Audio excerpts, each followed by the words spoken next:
Estuvimos el día de ayer haciendo un concierto en el Jardín Guerrero. Pues hace como 2 meses me llamaron para ver si quería participar de este evento y participar, y estuvo muy muy padre, la verdad. Este lugar lo visitamos creo que hace un par de años, y nos encantó. Todos los árboles se ven bien bonitos, todos cortaditos, cuadraditos. ¿Sí conocen el Jardín Guerrero, o no? ¿Sí son de aquí, de Querétaro? Sí. Bueno, ayer fue el concierto ahí, fue muy, muy, muy padre. Vamos a continuar con nuestro estudio en Lucas capítulo 11. Nos quedamos ahí la semana pasada, o estas últimas semanas, y justo estamos en el capítulo 11. A partir del verso 14 vamos a comenzar hasta el versículo 36. Yo quisiera leer solamente los primeros 3 versículos de esta porción, 14, 15 y 16, orar y comenzar a estudiar esta porción. Dice así en Lucas 11, verso 14 al 16. Estaba Jesús echando fuera un demonio que era mudo, y aconteció que salido el demonio, el mudo habló, y la gente se maravilló. Pero algunos de ellos decían: por Belzebú, príncipe de los demonios, echa fuera a los demonios. Otros, para tentarle, le pedían señal del cielo. ¿Oramos? Señor, gracias por permitirnos el día de hoy estar reunidos, Señor, alrededor de tu persona, porque tú eres la luz del mundo. Tú eres la luz que ha venido a este mundo para darnos vida, Señor, para que todo aquel que crea en ti, Señor, tenga vida eterna, tenga perdón de pecados y vida eterna. Señor, gracias, Señor, por permitirnos estar aquí. Y gracias porque estamos reunidos también alrededor de tu palabra, Señor, porque creemos que ella, tu palabra, es viva y eficaz y es más cortante que espada de 2 filos, Señor, que penetra hasta lo profundo del corazón, Señor, y que Señor, tú quieres, Señor, revelarte en nuestras vidas en esta tarde, Señor. Ponemos este tiempo en tus manos en el nombre de Jesús. Amén. Muy bien. Solamente leí los primeros 3 versículos porque lo que sucede en el resto del pasaje es la respuesta que Jesús tiene ante estas 2 reacciones. ¿Qué está sucediendo en el pasaje? Bueno, dice aquí que Jesús echó fuera un demonio, y lo que llama la atención es que al final del versículo 1 dice que la gente se maravilló, pero la reacción ante este hecho nos sorprende. Por un lado dice ahí que algunos decían: por Belzebú echó fuera ese demonio, ¿no? Entonces están atribuyendo a Satanás el milagro que Jesús hizo. Y por otro lado, otros dicen ahí en el versículo 16, otros para tentarle le pedían señal del cielo. A ver, haz algo más, haz algo más. Hay otro momento en los evangelios donde dicen: a ver, haz señal del cielo, haz una señal para que veamos y te creamos. Y un poco esa es la sensación que hay aquí en esta porción acerca de esta segunda reacción. Entonces tenemos 2 reacciones. Una, echarle la atribución de este milagro a Satanás, y la otra, pedir y demandar una señal del cielo. Ahora, ¿por qué se maravillaron? Bueno, en el versículo 1 me dice que Jesús echó fuera un demonio que era mudo, y aconteció que salido el demonio, el mudo habló. Había una tradición en esta época en la que, porque había personas que echaban fuera demonios. De hecho, unos capítulos atrás Jesús envió a 70 de sus discípulos, y algunos de ellos hicieron exactamente esto. Pero había una tradición en esta época en que era imposible echar fuera un demonio si no sabías el nombre del demonio. Si tú recuerdas, hay una escena donde Jesús pregunta: ¿cuál es tu nombre? Y contesta: Legión, ¿verdad? Es muy famosa esa escena de los evangelios. Bueno, aquí el demonio es mudo y había hecho a la persona muda. ¿Cómo saber el nombre del demonio para poder echarlo fuera? Imposible. Y por eso se creía que esto era algo imposible de hacer, pero Jesús lo hizo sin ni siquiera saber el nombre del demonio. Así es que por lo menos aquí está un evento, un milagro, una situación que a las personas le parece imposible, y aquí hay alguien que puede echar fuera un demonio sin saber su nombre. Y esto debe de provocar una reacción, y provoca una reacción, pero quizás no la que podríamos esperar. Porque la reacción sería: bueno, aquí hay alguien que es poderoso, Aquí hay alguien que está haciendo algo que es mayor que lo que cualquier otra persona puede hacer, ¿no? Pero no, la reacción es por Belcebú. Por Belcebú echó fuera a los demonios. Dice ahí, algunos se decían, por Belcebú, príncipe de los demonios, echa fuera a los demonios. Ahora, del versículo 17 al 26, lo vamos a leer en unos momentos, Jesús va a contestar esta reacción, va a responder a esta reacción. Y el verso 16, para tentarle, le pedían señal del cielo. Bueno, del versículo 29 al 32 va a responder esto. Y luego vamos a finalizar con una reflexión que Jesús hace. ¿Qué es lo que tiene que Jesús que decir acerca de por Belcebú echa fuera a los demonios? Mira lo que dice el verso 17. Mas él, conociendo los pensamientos de ellos, les dijo: todo reino dividido contra sí mismo es asolado, y una casa dividida contra sí misma cae. Y si también Satanás está dividido contra sí mismo, ¿cómo permanecerá su reino? Ya que decís que por Belcebú echo yo fuera demonios. Pues si yo echo fuera los demonios por Belcebú, vuestros hijos, ¿por quién los echan? Por tanto, ellos serán vuestros jueces. Mas si por el dedo de Dios echo yo fuera los demonios, ciertamente el reino de Dios ha llegado a vosotros. Cuando el hombre fuere fuerte, armado, guarda su palacio, en paz está lo que posee, pero cuando viene otro más fuerte que él y le vence, le quita todas sus armas en que confiaba y reparte el botín. El que no es conmigo, contra mí es, y el que conmigo no recoge, desparrama. Cuando el espíritu inmundo sale del hombre, anda por lugares secos buscando reposo, y no hallándolo dice: volveré a mi casa de donde salí. Y cuando llega, la halla barrida y adornada. Entonces va y toma otros 7 espíritus peores que él, y entrados moran allí, y el postrer estado de aquel hombre viene a ser peor que el primero. Okay. Esa es la respuesta de Jesús ante esta reacción. Pero me gustaría de entrada decir una cosa. Satanás, de acuerdo a la Biblia, no es el par o impar de Dios, el que está en contra de Dios, que es igual a Dios y que pelean por en una guerra cósmica de bien y mal. No, no es así. Satanás no se presenta en la Biblia de esa manera. No. Dios es único. Por eso en ocasiones cantamos aquí: santo, santo, santo. Así se le conoce a Dios.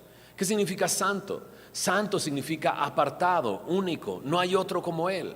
Así es que digamos de entrada que Satanás no es alguien que es igual a Dios y que está en contra de Dios. No, porque Dios es santo, Dios es único.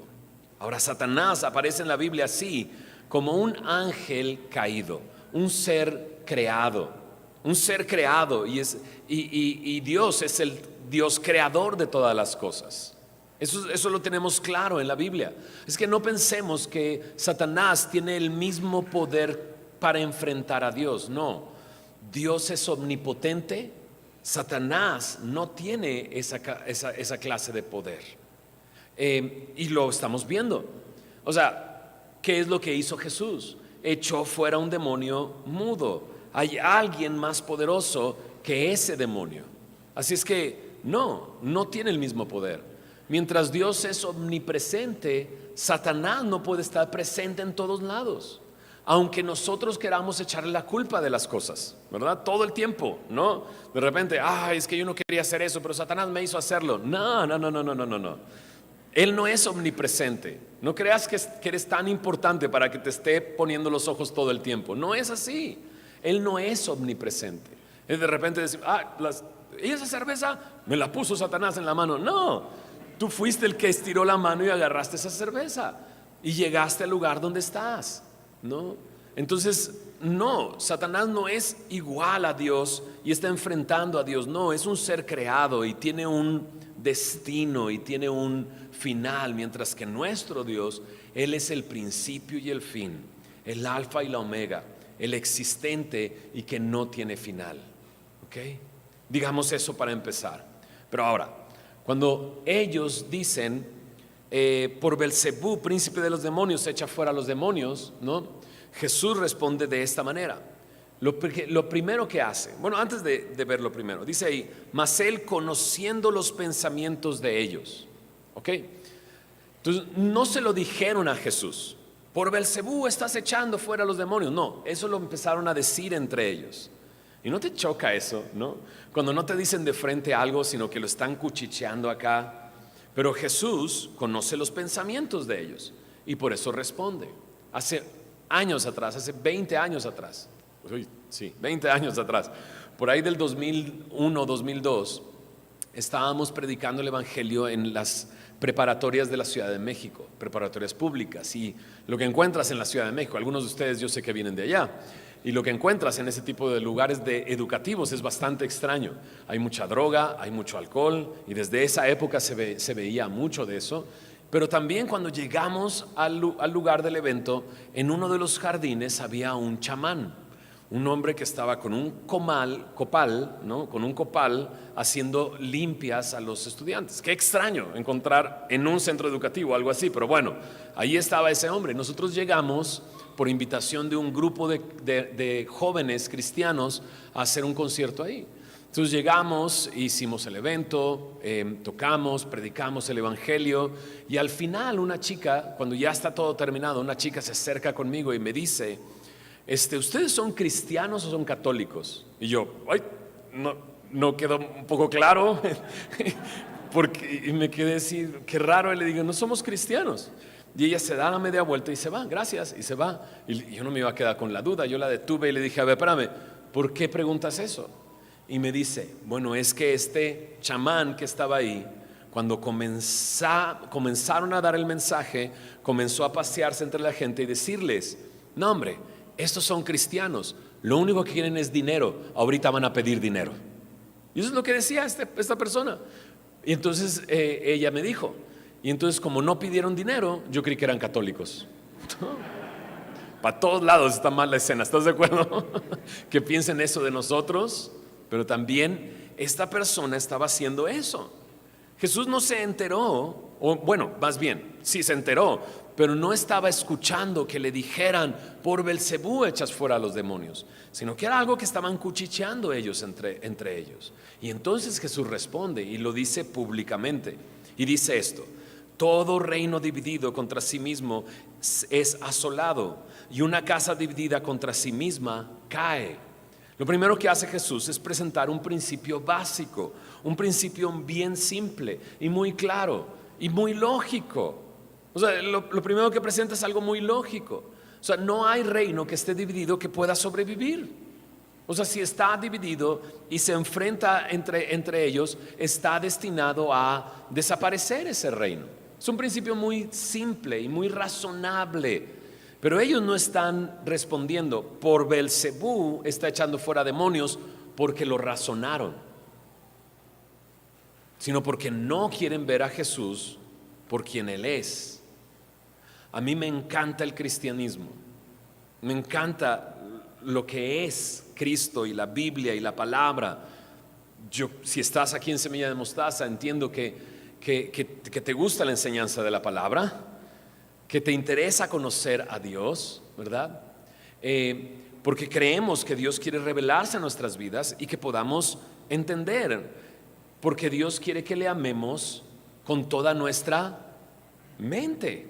Entonces no somos una iglesia que te dice, hey, deja tu cerebro ahí en la puerta y entra y cree lo que yo te diga. No, lo que queremos es que razones. Y eso es lo que Jesús está haciendo. Me encanta esto. O sea, Jesús no nada más dice, pues tú créelo y ya. No, sino que te dice, a ver, vayamos a lo más lógico. No hay reino que esté dividido que pueda sobrevivir. ¿No es así?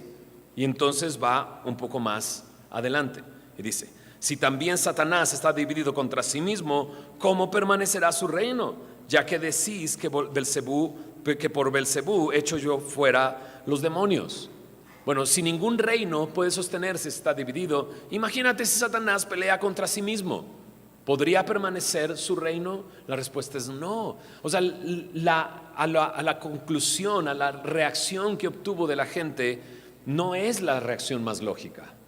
No es ni siquiera razonable. No. Ahora, déjame notar esto.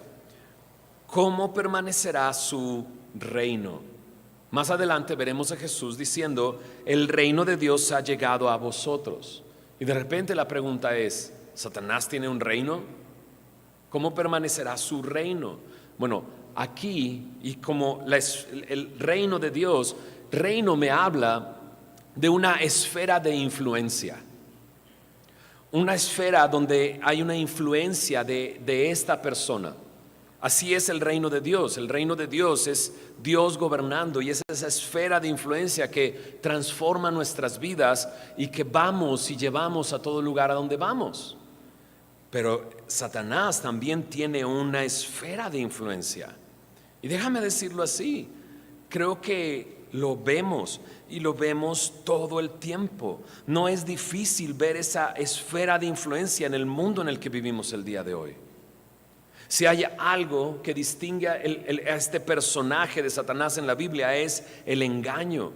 Y no vivimos en una época de mucho engaño, de más y más engaño, desde el engaño más simple, ¿verdad? Ahí en la Ciudad de México te venden sándwiches que se ve así el jamón por fuera y el queso por fuera. Ok, ya sé quién viene de la Ciudad de México. Cuando lo abres, trae un pedacito de jamón aquí y un pedacito de queso y el resto es puro pan, ¿no? Desde algo tan simple como eso, como cosas muy grandes que engañan comunidades enteras. Lo vemos el día de hoy. Vemos la esfera de influencia. Ahora Jesús dijo, yo he venido para que tengan vida y la tengan en abundancia, mas el ladrón vino para robar, matar y destruir.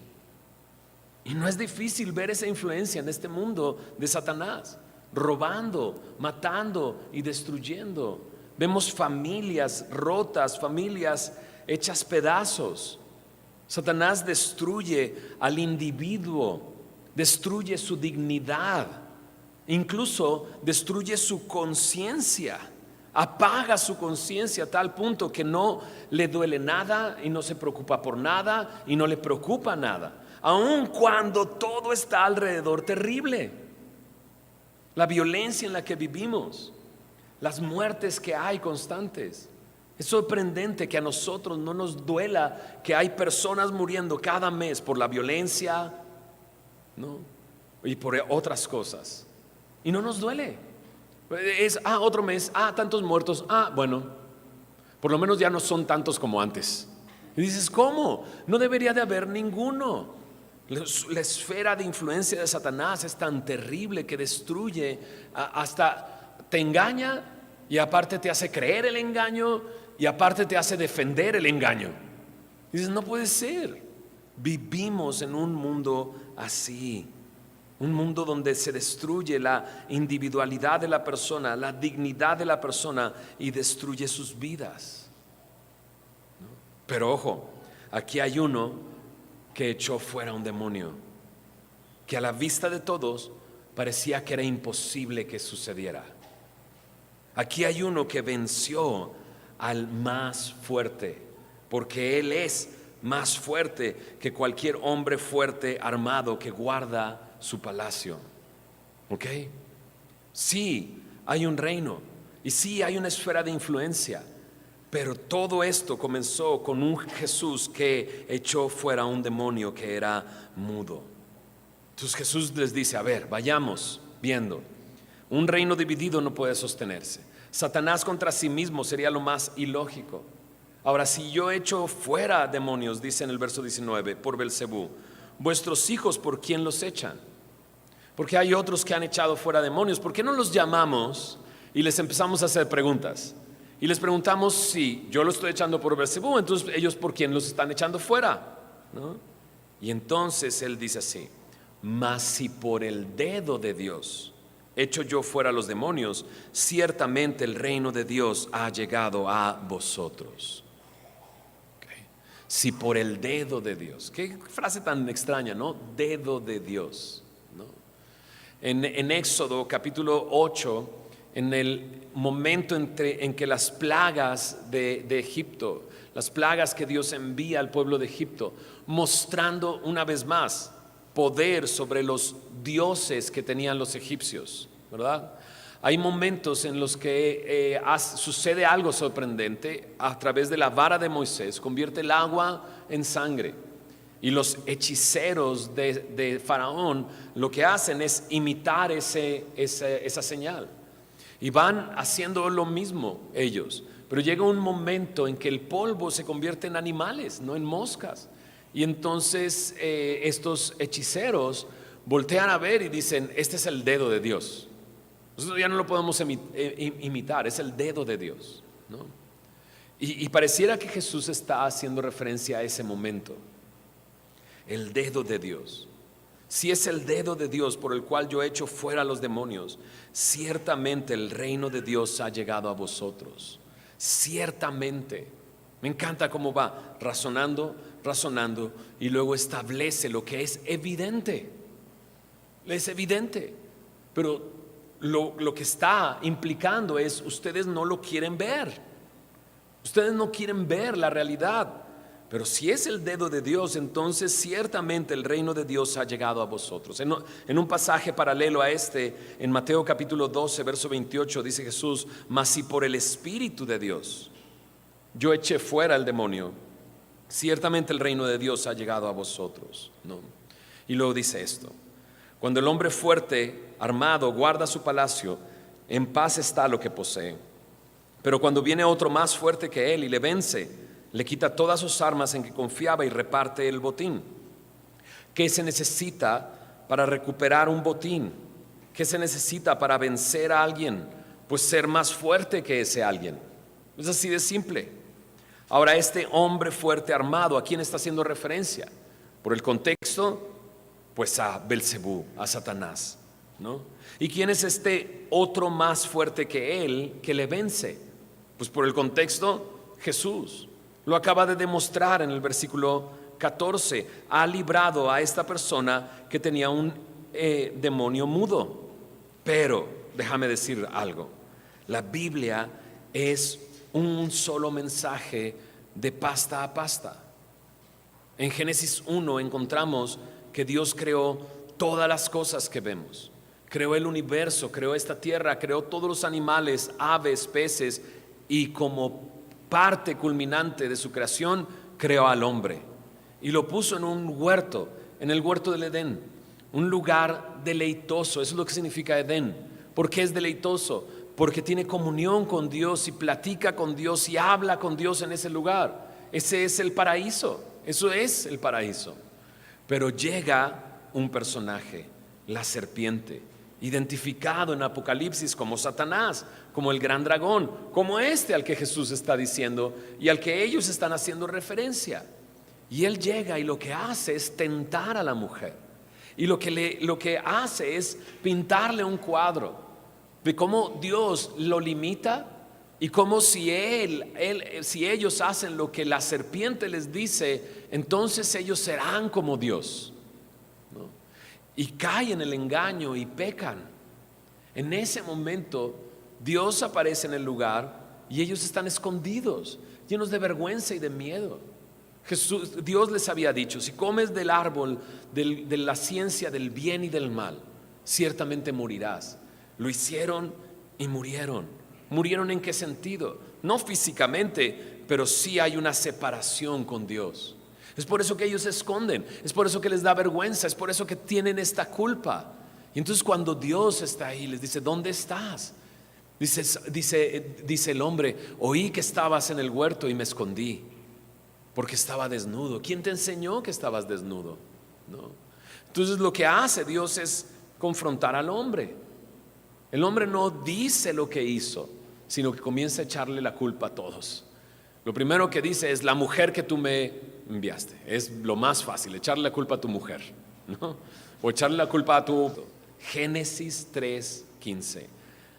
Llegará un día en que la simiente de la mujer aplastará la simiente de la serpiente, sin que antes ésta le muerda en el calcañar. Génesis 3:15.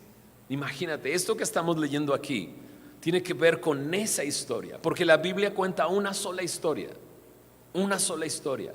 Y desde ese momento se anunció que llegaría uno que iba a vencer a Satanás, que le iba a aplastar la cabeza. pero no sin antes provocarle sufrimiento mordiendo su calcañar. Y cuando ves a Jesús en la cruz, ves el sufrimiento de Jesús y cómo Él sufrió por nuestros pecados, pero al final venció a Satanás y terminó con Satanás, porque eso es lo que Él vino a hacer: aplastar la cabeza de la simiente de la serpiente. Ese es Jesús, la simiente. Más adelante se le hace una promesa a Abraham: de tu simiente, en tu simiente serán bendecidas todas las familias de la tierra. Y aquí estamos, siendo bendecidos por esa simiente que es Jesús. Entonces, cuando habla aquí de un hombre fuerte armado guarda su palacio, él está en paz con lo que posee, pero cuando llega alguien más fuerte, lo vence. ¿De quién está hablando? Está hablando de Jesús. En Colosenses 2, versículo 15, me dice que Jesús en la cruz despojó a los principados y a las potestades, y exhibiéndolos públicamente triunfó sobre ellos en la cruz. La cruz es el lugar donde Jesús conquistó la victoria por nosotros. Al que no conoció pecado, por nosotros fue hecho pecado.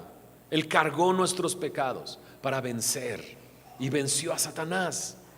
En Hebreos capítulo 2, versículo 14 y 15, Hebreos 2, 14 y 15, nos dice que Jesús participó de carne y sangre como nosotros, se hizo hombre como nosotros. Y dice, ¿para qué? Para destruir por medio de la muerte al que tenía el imperio de la muerte, esto es, al diablo. Por medio de su muerte venció a aquel que tenía el imperio de la muerte, para que entonces nosotros seamos libres, porque estábamos esclavos por el miedo al pecado. Pero ahora no tenemos miedo, porque sabemos a dónde vamos, porque sabemos quién es el que ha triunfado. Ahora, el día de ayer veníamos para acá en la carretera para este evento, ¿no? Y bueno, el tráfico estaba terrible, la carretera, estuvimos como 3 horas en la carretera, como una hora de esas estuvimos parados sin movernos, ¿no? Empecé a buscar en Twitter qué está pasando, hubo un accidente, ¿no? Decían ahí, recomendación: si quieres evitar el tráfico de la México-Querétaro, no vayas a Querétaro. Y yo, ok, perfecto, ya estoy aquí, o sea, ya no hay manera de moverme de aquí estoy. Pero entrando a la ciudad, ¿no? Empezó a ver en mí este sentimiento de: venimos a predicar el evangelio, venimos a anunciar las buenas nuevas, venimos a predicar que hay buenas nuevas en el Señor Jesús, que puede el Señor Jesús transformar, ¿no? Checa lo que dice aquí al final del verso 22. Dice: le quita todas sus armas en que confiaba y reparte el botín, ¿no? Satanás tiene un botín, y el día de ayer le arrebatamos un poco de eso. Literal, eso es lo que hicimos. Estuvimos haciendo música, rap, y después hicimos el llamado y dije: si necesitas de Cristo, necesitas una nueva vida y perdón de pecados, acércate, ven. Y el primero que llegó, ¿no?, fue un cuate que tenía tatuajes por acá, por acá, por acá, y recibió a Cristo. Eso es lo que estamos haciendo, arrebatarle el botín. Eso es lo que hicimos, y eso es lo que Jesús hace. Éramos parte de ese botín, estábamos destinados ¿a qué? A la muerte, pero Jesús llegó y nos rescató y nos libró, y ahora somos suyos.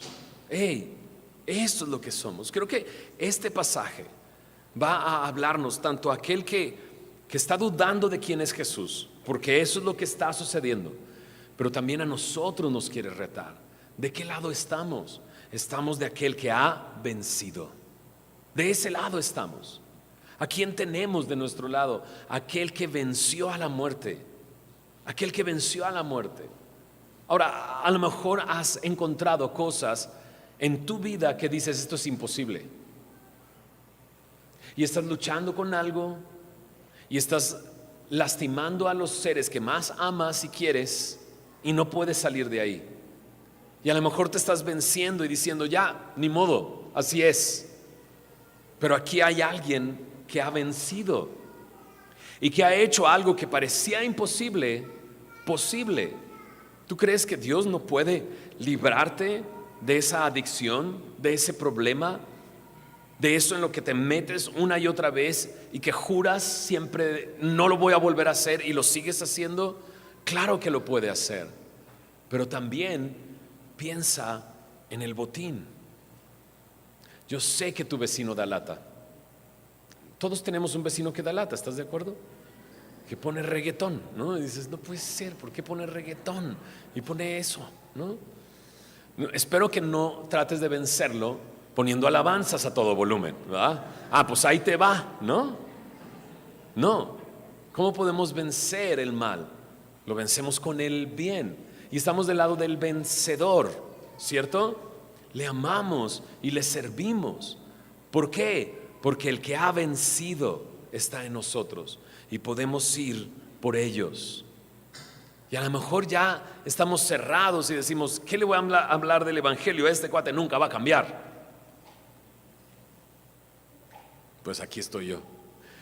Y aquí estamos algunos de nosotros que alguna vez dijeron, este cuate no va a cambiar nunca. Entonces claro que Dios puede cambiarlo y Dios puede transformarlo. Estás del lado de aquel que venció.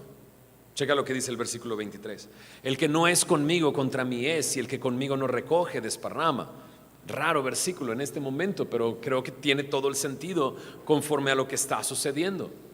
Jesús hizo algo imposible y ellos lo atribuyen a Satanás, ¿no? Y otros quieren una señal del cielo. No se deciden por lo evidente que Jesús es poderoso. Y Jesús aquí dice, ¿sabes? No hay medias tintas conmigo. No hay neutralidad conmigo. El que no es conmigo, contra mí es. El que conmigo no recoge, desparrama. Y prácticamente lo que está diciendo es, ahora sí, decídete. Ahora me gusta que dice, el que no es conmigo, contra mí es. No dice el que no está conmigo, contra mí está. Dice es. Y eso es lo que vinimos a anunciar el día de ayer, que hay una nueva vida en Cristo Jesús. En Él hay una nueva vida. En Él hay un nuevo comienzo. Solo está en que tú aceptes quién es Jesús y lo veas como realmente Él es. Mira lo que dice en el versículo 24. Cuando el espíritu inmundo sale del hombre, anda por lugares secos buscando reposo y no hallándolo, dice, volveré a mi casa de donde salí. Y cuando llega, la halla barrida y adornada, entonces va y toma otros 7 espíritus peores que él, y entrados moran allí, y el postrer estado de aquel hombre viene a ser peor que el primero. Estos versículos también que son como oscuros. Dices, ¿qué quiere decir esto? ¿Está tratando Jesús de dar una lección acerca de la demonología? ¿Un estudio sobre demonios? No está tratando de hacer eso. Está relacionado con lo que acaba de decir y con lo anterior y con lo que sigue. Es siempre un pasaje, lo tenemos que ver en el contexto en el que está escrito. Pero otra vez, como hice un paréntesis hace un momento, aquí vuelvo a hacer otro paréntesis. Porque de repente son estos pasajes los que a veces como cristianos nos da miedo. Ay, no quisiera que entonces vinieran 7 demonios y entonces vinieran y estaría peor. No, o sea, por ejemplo, uno de los ejemplos hay gente que llega conmigo y me dice, creo que cometí el pecado imperdonable, blasfemé contra el Espíritu Santo. No puede ser, me preocupa que lo haya hecho, ¿no? Y cuando vas a ese pasaje y entiendes quién es el Espíritu Santo, una persona que blasfema contra el Espíritu Santo no le preocupa que haya blasfemado contra el Espíritu Santo. Si simplemente te preocupa, es una señal clara de que no blasfemaste contra el Espíritu Santo, porque si no, no te preocuparía. No estarías aquí, no irías con un pastor y le preguntarías eso. Pero a veces como cristianos tenemos estos temores y estos miedos. Déjame dejar en claro una cosa. Aun cuando hay un sector de la iglesia evangélica que hace guerra espiritual, ¿no? Y que expulsa demonios de cristianos, No hay evidencia en la Biblia de que un cristiano pueda ser poseído por un demonio. Tan simple como una cosa: cuando nosotros creemos en el Señor Jesús y Él viene a nosotros, dice que el Espíritu Santo mora en nosotros. Si la casa está ocupada, ningún demonio ¿a poco va a decir: mira, esta persona tiene el Espíritu Santo, vayamos para allá? No. ¿Qué hacían los demonios frente a la presencia de Jesús? Imploraban, rogaban: no nos destruyas. Entonces no hay manera de que en un mismo lugar esté el Espíritu Santo y un demonio. Es así. Entonces, ¿por qué ese sector evangélico cristiano hace eso? La única razón que yo he encontrado, o que pienso yo que puede ser la más lógica, es que es bien fácil echarle la culpa a alguien más. ¿Y por qué volvió? No, es que tengo un espíritu de borrachera. No, tienes una mano larga, bro. O sea, y tienes dinero por lo visto para comprarte lo que quieras, ¿no? No tienes un espíritu de borrachera. Lo terrenal que hay en ti lo tienes que hacer morir. Eso es lo que tienes que hacer. Entonces buscamos siempre echarle la culpa a alguien más, y mejor le echamos la culpa a Satanás y expulsamos lo que sea, antes de responsabilizarnos y reconocer quién es Dios y lo que ha hecho en nosotros. ¿Se entiende lo que estoy diciendo? Bueno, cerrando eso, ¿qué está sucediendo aquí? Bueno, está sucediendo lo que dice Jesús que está sucediendo. Esta semana pasada, en miércoles, tuvimos una reunión o evento que le llamamos Ven y Ve, donde tenemos música, tenemos un testimonio, tenemos un mensaje. Y esta semana estuvo Marco Loranca dando su testimonio. Y Marco Loranca es un chico increíble. Bueno, le digo chico a todos porque yo me siento también chico, porque son de mi edad, pero les digo: hey, este chico. Pero es un señor, un servidor increíble de Semilla México, y bien bello y bien dulce. Pero en su testimonio él dice que a los 17 años escuchó por primera vez el evangelio en el hospital, después de que le dieron 7 puñaladas. Entonces imagínate qué era el cuate, ¿no? Se metía en problemas, se metía en pleitos, lo acuchillaron 7 veces y fue a dar al hospital, ¿no? Él llega al hospital y un enfermero llega con él y le predica el evangelio. Pero así, en el momento en que ve al enfermero, esto fue años atrás, él se bloqueó completamente. A ver, ¿cómo? Es un hombre vestido de enfermera. Y ¡pum!, se bloqueó completamente. Entonces le predicó el evangelio y no quiso escuchar y lo rechazó. Y él cuenta en su testimonio: a partir de ahí mi vida fue cada vez más en picada. Empezó a pelear con todo mundo, hacía artes marciales mixtas. Bueno, llega un momento, le digo: ¿en serio estabas tan mal? Y le hace así y saca aquí y tiene una astilla de hueso aquí, y la mueve él así de: mira, este es un pedazo de hueso. ¿Por qué? Porque golpeaba paredes y pateaba paredes para entrenar. O sea, él tenía el sueño, imagínate, de joven, el sueño de ir a dar a la cárcel para medirse en la cárcel a ver quién le podía ganar. Él escuchó, lo rechazó, y su vida fue de peor en peor en peor, hasta que Dios tuvo misericordia de él y llegó a Semilla de Mostaza. Traía una santa muerte, ¿no? Y escuchó, él la muerte venció, y eso le voló la cabeza y entendió quién era Jesús. Y el día de hoy es un hombre tan tierno y tan dulce que no puedes creer que sea un peleonero. Pero eso es lo que sucede. Aquí está Jesús y les está mostrando paso a paso lo razonable. Acaba de echar fuera a un demonio mudo. ¿Por qué lo hizo? Porque Él es el dedo de Dios, porque Él es la señal del cielo, porque Él es el que vino a aplastar la cabeza de la serpiente, porque Él es el Mesías prometido, que vino a vencer y darnos libertad.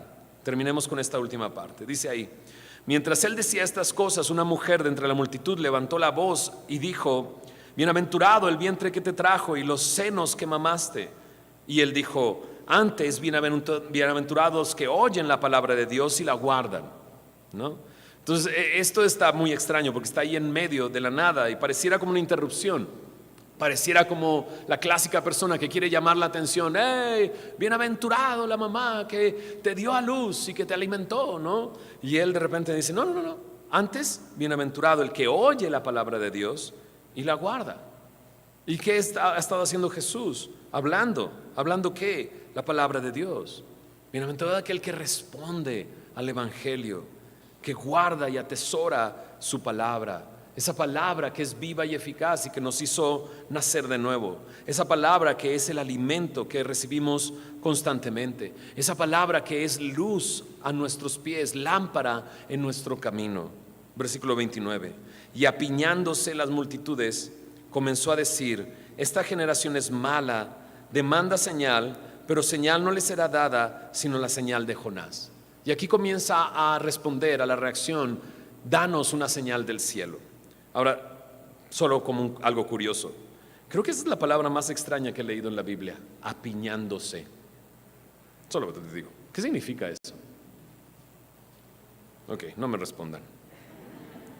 Bueno, solo como detalle.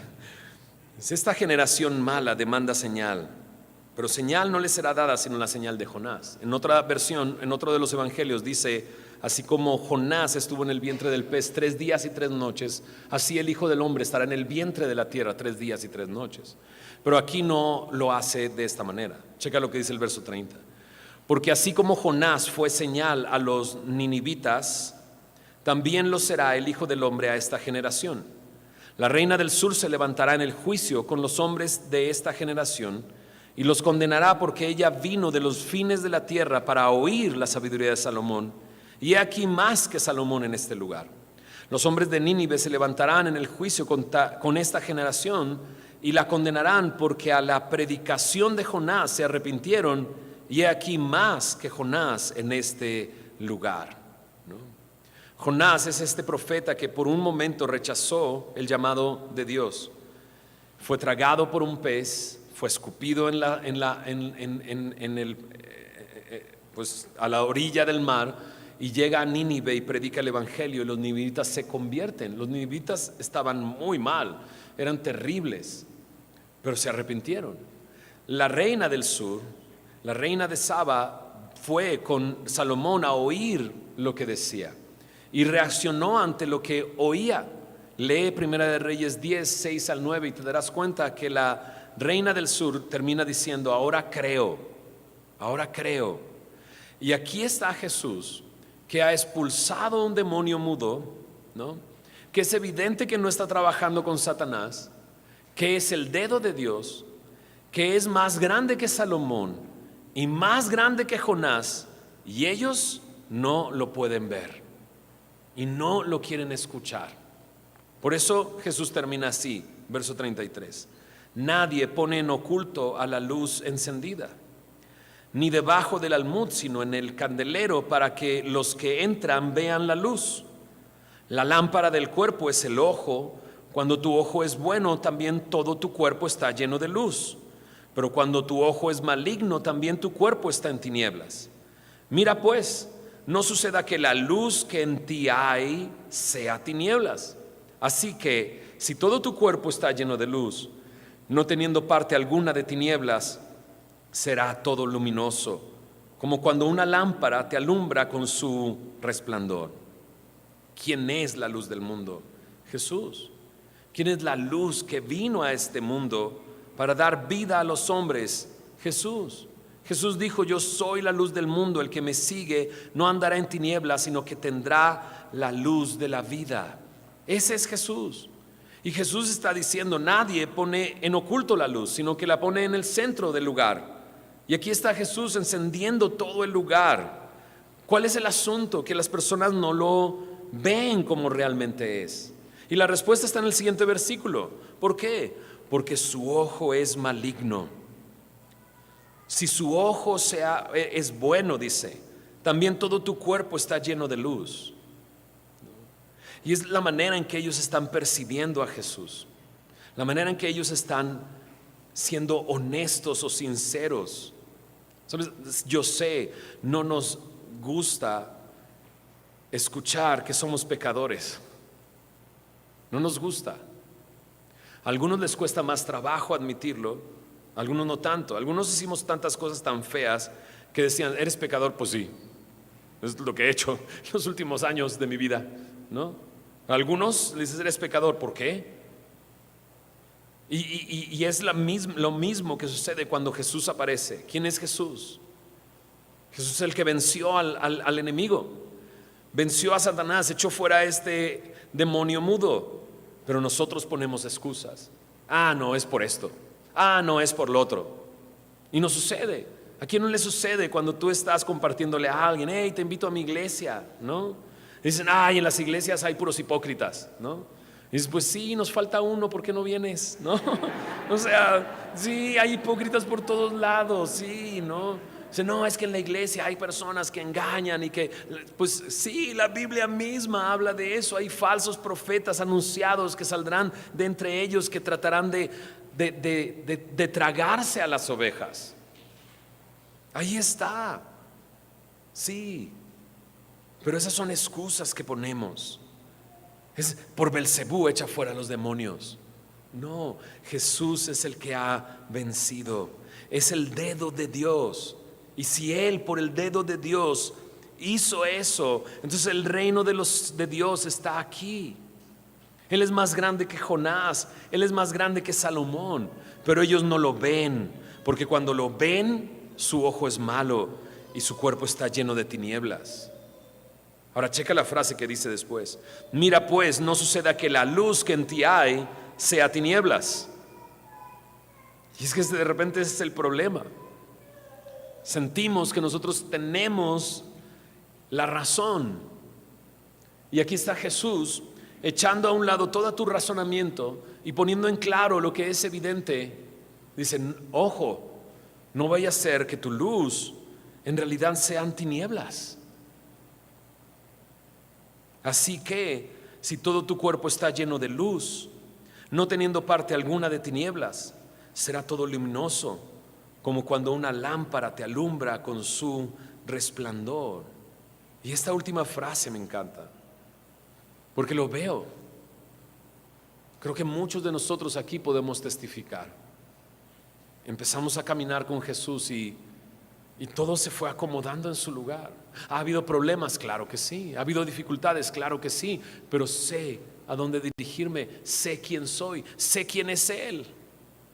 Y de una manera inexplicable, aun cuando ha habido pruebas, veo su luz resplandecer a mi alrededor. Y puedo sostenerme en Él. Y puedo confiar en Él. Podemos testificar de que si tú recibes a Cristo y lo reconoces como Él es, tu vida no va a ir de peor en peor. Eso ya vimos cómo sucede.